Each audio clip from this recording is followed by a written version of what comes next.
Saudara, salah satu fokus utama pemerintah dalam konsolidasi pembangunan nasional adalah memperkuat harmoni sosial keagamaan dan menjaga persatuan. Kementerian Agama sebagai institusi yang bertanggung jawab dalam pembinaan kehidupan beragama tentunya punya peran strategis dalam hal ini. Lalu bagaimana Kementerian Agama di bawah kepemimpinan Menteri Agama Nasaruddin Umar mendukung Astacita Presiden Prabowo Subianto? Kita akan bahas ini bersama Menteri Agama Republik Indonesia Nasaruddin Umar dalam Jurnal Merah Putih.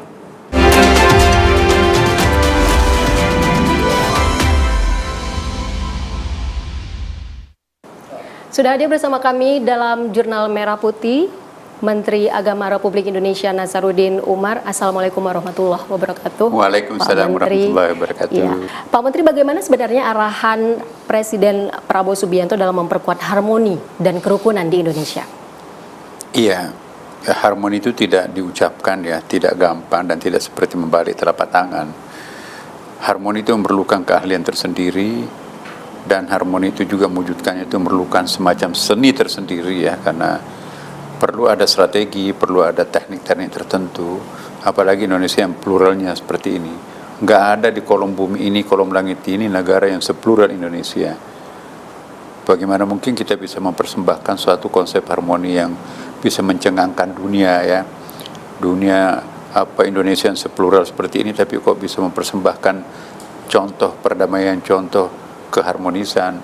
Ini kan suatu hal yang sangat-sangat fantastik lah kalau seperti itu. Nah, kita perlu ada mapping.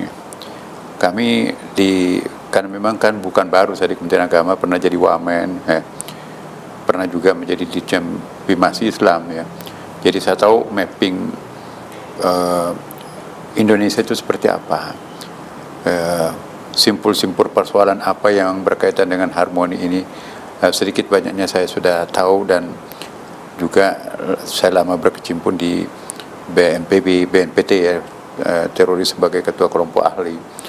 Jadi statistik perkembangan pertumbuhan dan apapun yang berkaitan dengan sumber-sumber konflik itu sedikit banyaknya kita sudah paham, dan kita pun juga belajar dari sejarah dan belajar sejarah bangsa-bangsa yang lain. Strateginya apa untuk menciptakan suatu keharmonisan di dalam bangsa yang plural seperti ini. Dan alhamdulillah setelah kita mendapatkan kesempatan sebagai Menteri Agama, nah kami bisa menerapkan apa yang kami anggap secara teoritis itu sangat tepat ya. Dulu kan kita hanya punya gagasan, wawasan, tapi yang menterinya bertanggung jawab untuk itu kan bukan kita kan. Kadang-kadang ada yang dikomodir, ada yang enggak. Nah sekarang ini kan kita yang menjadi pemegang kendali ya. Nah, kami berangkat dari sebuah filosofi bahwa tanpa harmoni, tanpa kerukunan, kita nggak mungkin bisa merasakan hasil-hasil pembangunan seberhasil apapun ya kan. Tanpa kerukunan tidak ada kedamaian, dan tidak ada kesejahteraan, dan tidak ada harapan apapun yang kita bisa harapkan di Republik ini. Karena itu Presiden kita itu memandang penting, bahkan memasukkan faktor harmoni kerukunan sebagai salah satu faktor di antara astacita beliau ya kan. Dan apa yang kami lakukan? Pertama, kami berangkat dari sebuah teori ya, bahwa tidak mungkin kita bisa merubah sebuah perilaku tanpa merubah sistem etos ya. Dan tidak mungkin bisa merubah satu etos tanpa merubah sistem logos.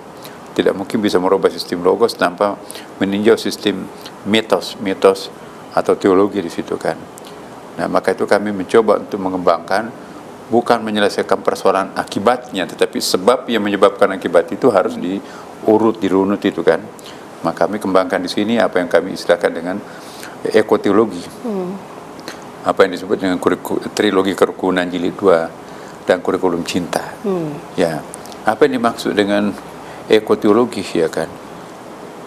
Tidak mungkin akan ada semacam kedamaian yang sejati ya, yang tidak didukung oleh lingkungan hidup yang sehat ya kan. Jadi penyehatan lingkungan itu bagian dari upaya untuk menciptakan kedamaian. Kalau semuanya gersang, semuanya tandus, semuanya ya kita berhadapan dengan bencana dan sebagainya ya, itu tidak bisa menciptakan suatu ketenangan. Jadi secara simultan juga kita mengajak masyarakat ini untuk menciptakan penyehatan penyegaran lingkungan. Nah, kita juga mengembangkan apa yang kami istilahkan dengan trilogi kerukunan. Trilogi kerukunan ini, karena kami menganggap bahwa trilogi kerukunan yang pertama itu sudah selesai. We have no issues about that ya. Misalnya kan isu kerukunan pertama itu kerukunan internal antar umat beragama kan. Misalnya kalau dalam Islam NU, Muhammadiyah, Al-Wasliyah ada 60 lebih ormas Islam itu harus rukun secara internal. Kristen denominasinya itu misalnya ada lebih dari 300, harus juga rukun secara internal. Nah, itu juga sudah tidak ada isu lagi. Kalaupun ada isu kasuistik, kita selesaikan secara kasuistik ya. Nah, kemudian kerukunan antara umat beragama dengan agama yang lain ya kan, ya itu juga sudah nggak ada isu. Insya Allah kita sudah menciptakan suatu hegemoni sosial yang luar biasa, dan kerukunan antara umat beragama dengan pemerintah juga sudah nggak ada isu. Nah, kami tentu tidak bisa mengisukan sesuatu yang tidak isus lagi kan, maka kami mengupgrade. Nah, kami menciptakan apa yang kami istilahkan dengan trilogi kerukunan jilid 2. Berarti saat ini sudah masuk ke konsep trilogi kerukunan jilid 2 ini ya Pak mungkin Menteri? Negara lain belum, tapi kita sudah mulai masuk. Pertama, kerukunan antara sesama umat manusia tanpa membedakan agamanya apa, tanpa membedakan etniknya, jenis kelaminnya, usianya berapa, ya bahkan tanpa membedakan warga negaranya apa. Bagaimana pandangan kemanusiaan kita itu dijunjung tinggi. Nah, itu juga secara tidak langsung akan menciptakan suatu kohesi sosial yang sangat mendasar ya kan. Jangan melihat orang berbeda itu langsung asumsinya ada kebencian, ada kecurigaan. Nah, jadi kita ada kerukunan antara sesama umat manusia. Jadi kita tidak menganggap bahwa perbedaan antar agama itu adalah sebagai benteng yang memisahkan satu sama lain. Justru itu akan memfigurasikan diri kita itu sebagai satu keindahan yang serta-merta bisa kita turun bareng, mengakomodir semua komponen yang ada dalam masyarakat kita kan. Itu karena isu yang pertama tadi, kerukunan antar sesama umat manusia. Kemudian antar umat manusia dengan lingkungan alam. Ya, saya melihat bahwa tidak mungkin kita bisa menciptakan pemeliharaan lingkungan dengan hanya menggunakan bahasa pemerintah, bahasa politik, bahasa birokrasi. Nah, kita anggap bahwa merusak lingkungan itu dosa, ya kan? Merawat lingkungan itu adalah pahala. Nah, jadi masyarakat itu akan terpana pandangannya, kalau begitu sedekah, menanam pohon itu sedekah, ya kan? Merusak lingkungan itu adalah dosa. Nah, kalau hanya pemerintah dengan bahasa hukum ini dilarang harus tanpa ada sanksinya, ya nggak efektif. Berarti konsep trilogi kerukunan jilid 2 ini sudah diterapkan dan implementasinya juga sudah diterapkan di era Kabinet Prabowo Subianto. Bahkan sudah mulai terasa kan, Pak? Iya, tadi Pak Menteri sempat menyinggung ada kurikulum berbasis cinta. Nanti akan kita bahas ini di segmen berikutnya Pak Menteri. Bagaimana sebenarnya kurikulum berbasis cinta ini mendukung karakter bangsa? Tapi satu lagi, Mbak, itu kan baru dua tadi ya. Jadi kerukunan antara sesama umat manusia, kerukunan antara manusia dengan alam, dan yang ketiga adalah kerukunan ya antara manusia, alam, dan Tuhan. Jadi segitiga ini kan. Jadi man, nature, and God. Nah, segitiga ini harus terpatri menjadi satu kesatuan. Tanpa melibatkan Tuhan, ya nothing, ya kan. Nanti akan kita bahas itu selengkapnya Pak Menteri setelah jeda, dan saudara tetap bersama kami di Jurnal Merah Putih. Saudara, Anda masih bersama kami di Jurnal Merah Putih, masih berdialog bersama Menteri Agama Republik Indonesia, Pak Nasaruddin Umar. Tadi sempat menyinggung sudah mengimplementasikan konsep trilogi kerukunan jilid 2. Lalu tadi Pak Menteri juga sempat menyinggung ada kurikulum berbasis cinta. Yang ingin saya tanyakan Pak Menteri, bagaimana kurikulum berbasis cinta ini mendukung karakter bangsa? Tadi sempat menyinggung ada semacam segitiga gitu ya, tidak hanya manusia dengan manusia, manusia dengan alam, tetapi juga dengan Tuhan. Ini bagaimana Pak Menteri? Nah, negara kita ini kan negara religius ya kan, negara Pancasila, sila pertamanya ketuhanan yang Maha Esa. Itu ternyata sangat efektif ya, dengan menggunakan bahasa agama untuk menciptakan satu kesadaran berlingkungan hidup, kesadaran bermasyarakat, dan kesadaran untuk loyal terhadap pemimpin, dan kesadaran untuk loyal terhadap sistem hukum. Ternyata bahasa agama itu sangat efektif gitu ya. Jadi saya semakin sadar sekarang ini bahwa masyarakat Indonesia itu masyarakatnya sangat religius. Dan apabila kita menggunakan bahasa agama di dalam menggolkan suatu konsep pembangunan, itu lebih mudah diterima masyarakat kita daripada menggunakan bahasa-bahasa kering, bahasa-bahasa birokrasi, bahasa hukum. Dan ternyata percobaan-percobaan kami di dalam masyarakat itu, ya, mendukung loyalitas masyarakat kepada pemerintah dan kepada konsep-konsep pembangunan dengan menggunakan bahasa agama itu sangat efektif. Nah, Kemudian soal ekoteologi tadi sempat Pak Menteri singgung juga, mengapa ekoteologi dan keberlanjutan ini menjadi sebuah agenda yang penting Kementerian Agama saat ini? ya, kan tidak mungkin kita bisa menyelesaikan suatu persoalan hanya menyelesaikan akibatnya. Tapi sebab yang menyebabkan akibat itu muncul itu juga harus diurunut ke situ kan. Tidak bisa kita menjernihkan air di hilir. Penjernihannya itu harus mulai dari hulu ya kan. Nah, ekoteologi itu kan kalau kita bicara tentang agama ada 3 hal. Seperti yang saya sebutkan kan. Agama itu pasti kita mulai dari mitosnya. Myth itu bahasa Inggrisnya itu artinya keyakinan, kepercayaan. Dari mitos ini nanti lahirlah apa yang disebut dengan logos. Logos itu adalah artikulasi dari akidah itu di dalam bahasa konsepnya, misalnya syariah gitu ya. Artikulasi dari logos ini menjadi sebuah etos. Syariah menjadi suatu fikih, menjadi suatu praktikal. Nah, jadi komprehensif ya kan. Karena kalau kita hanya menyelesaikan aspek etosnya, tidak menyentuh logosnya, apalagi tidak menyentuh mitosnya, itu nggak mungkin. Hanya kambuh satu tahun, oke, muncul lagi berikutnya. Nah, kita akan simptomnya itu, basicnya, penyebab permasalahan itu yang harus kita selesaikan. Nah, ini yang kita lakukan. Dan alhamdulillah sangat strategis, sangat efektif ya kan. Nah, kemudian kita sering berbicara tentang cinta ya. Di mana-mana orang cinta, ulama bicara tentang cinta, pendeta, pastor tentang cinta. Siapapun bicara tentang cinta, tetapi nggak terukur, unmeasurable. Nah, bagaimana supaya cinta itu bisa diukur? Kita kurikulumkan ya kan. Kalau kurikulum itu kan tertancap di dalam materi-materi ajar. Penanaman kurikulum cinta ini, jangankan antar sesama, pohon pun dicintai kan.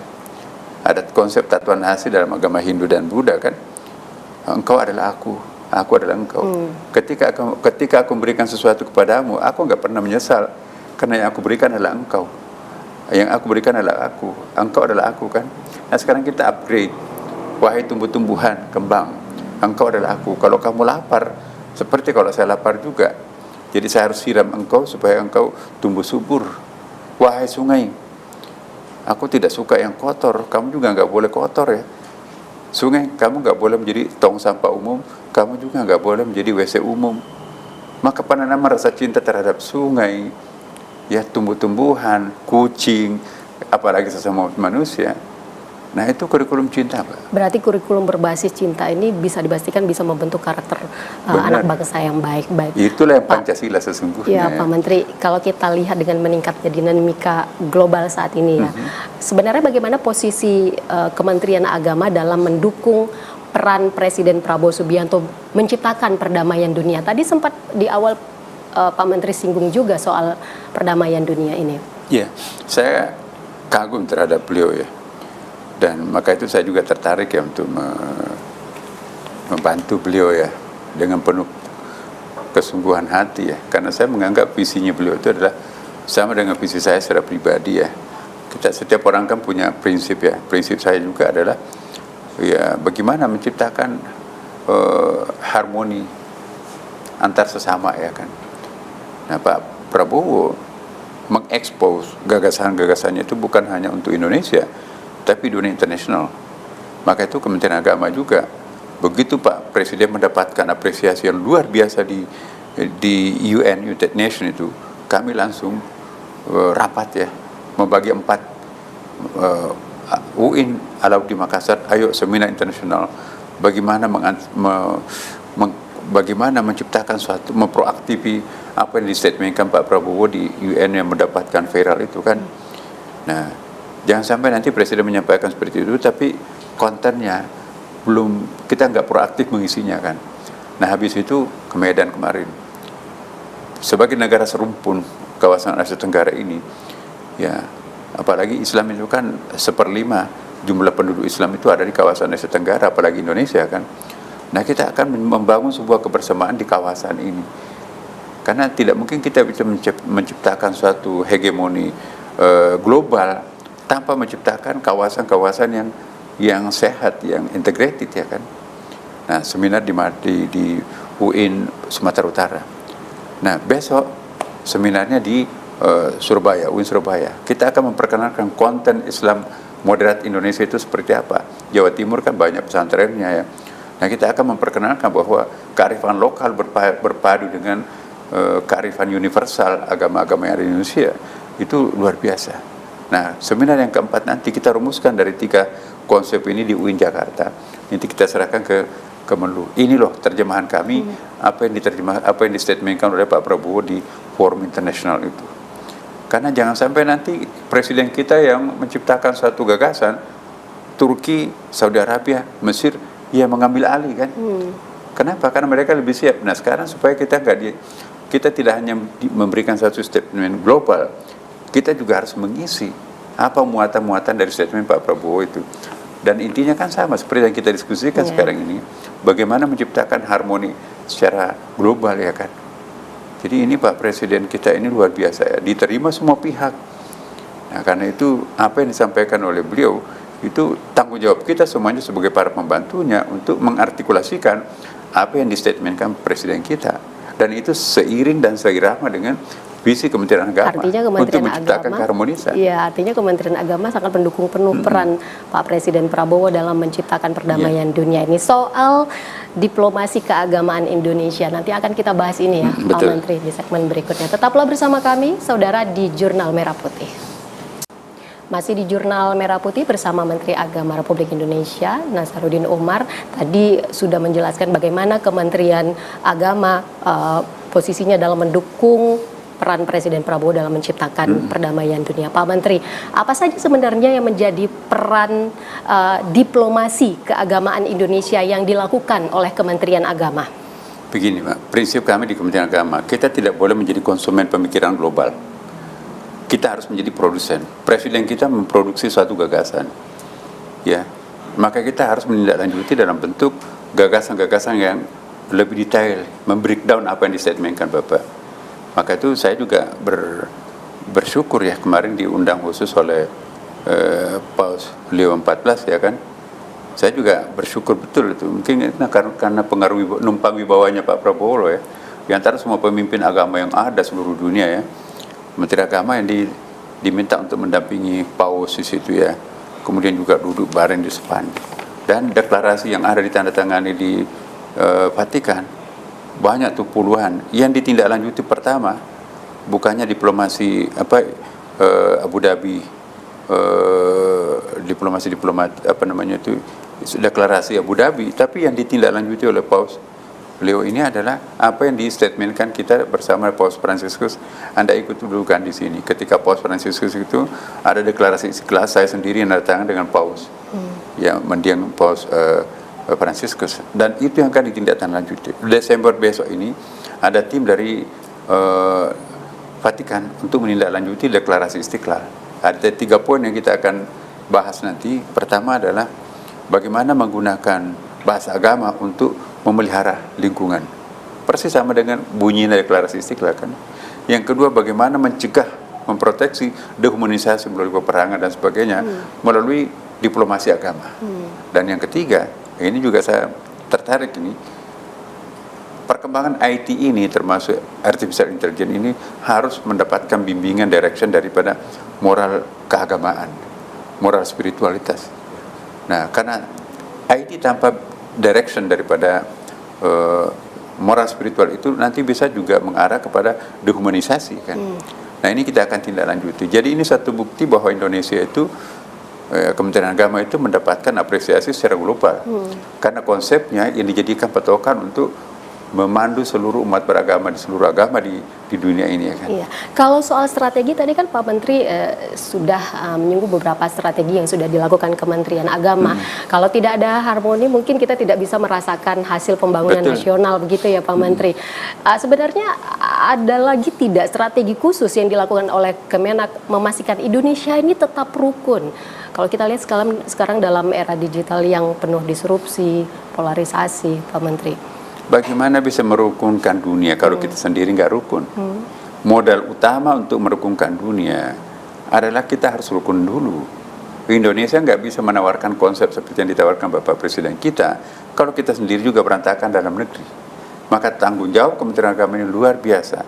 Selain harus mengamankan, merawat kerukunan harmoni internal sebagai warga bangsa Indonesia, selanjutnya nanti juga kita akan mempersiapkan bagaimana konsep kita ke depan untuk menciptakan harmoni secara global internasional. Dan alhamdulillah tanda-tanda ke arah itu ada. Gayung bersambut apa yang distatementkan dengan Pak Prabowo itu juga pada saat yang bersamaan jalan ya. Pak Prabowo juga mengunjungi beberapa negara-negara Timur Tengah kan. Saya ikuti juga di beberapa kunjungan Bapak Presiden, dan semua kepala negara yang dikunjungi itu memberikan apresiasi kepada Bapak Presiden. Saya mendampingi beliau ketika diterima di MBS ya, di Saudi Arabia. Saya juga mendampingi ketika dia di Jordan. Luar biasa. Gagasan-gagasan Pak Presiden itu sangat diapresiasi oleh mereka. Terakhir Pak Menteri, apa yang jadi pesan Menteri Agama bagi masyarakat ini dalam menjaga harmoni menuju Indonesia Emas 2045? Yang pertama kita harus bersyukur. Sekali lagi, ini kata kerja yang paling bagus, kita harus bersyukur. Banyak negara yang sekarang termasuk negara gagal tidak bisa nyala listriknya di siang hari, nggak sanggup bayar kan. Ya, bahkan pegawainya tidak sanggup dibayar semuanya. Ada lagi di Pulau Panci tarik sebagian karena tidak bisa membayar semuanya. Kita malah justru kontra sebaliknya kan. Ada sekolah gratis namanya sekolah rakyat, ada sekolah Garuda, ada pemberian makanan bergizi gratis, kemudian juga ada koperasi merah putih, kemudian juga ada cek kesehatan gratis, bahkan pengobatan gratis. Setiap ada bencana dan sebagainya ya, kecelakaan, ada BNPB langsung spontanitas mempersiapkan bagaimana bangsa kita tidak terlantar. Dan juga guru, nasib guru, saya kira dalam beberapa dekade terakhir inilah paling banyak mendapatkan, Presiden sangat memberikan perhatian terhadap dunia pendidikan. Jadi ini saya kira ini patut disyukuri, patut diapresiasi ya. Nah, saya minta kepada segenap warga bangsa masyarakat Indonesia beri kesempatan kepada kami, kepada Bapak Presiden kita, ini baru 1 tahun loh ya. Dan apa yang dilakukan walaupun baru 1 tahun itu sudah mampu mencengangkan dunia. Saya bukan memuji beliau di sini, tetapi kita lihat di media sosial internasional ya kan. Kalau negeri ini kacau, investor mana yang mau masuk? Iya. Mereka itu ramai, banyak sekali investor mau masuk di sini karena kan paling aman. Negeri yang paling safe sekarang ini stabilitas politiknya oke, stabilitas ekonominya juga oke ya kan. Jadi investor juga otomatis masuk. Coba kita lihat negara-negara yang rawan kerukunannya tidak tercipta, nggak ada investor mau masuk gitu kan. Baik. Jadi inilah Kementerian Agama bertanggung jawab untuk menciptakan keharmonisan, kerukunan ya internal sebagai warga bangsa Indonesia, dan pada asalnya juga nanti berkontribusi untuk menciptakan kedamaian kawasan Asia Tenggara ya kan. Kemudian dari situ nanti kita berpikir tentang dunia global tuh. Iya. Berarti memang fokus mendukung penuh astagita ini dalam khususnya pada aspek harmoni. Bener. Ini ya, moderasi beragama dan juga penguatan ekosistem pelayanan keagamaan ini ya Pak Menteri. Terima kasih banyak atas penjelasannya. Dan saudara, demikian dialog kami bersama Menteri Agama Republik Indonesia Nasaruddin Umar yang sekaligus menutup perjumpaan kita dalam Jurnal Merah Putih kali ini. Terima kasih atas kebersamaan Anda. Sampai jumpa.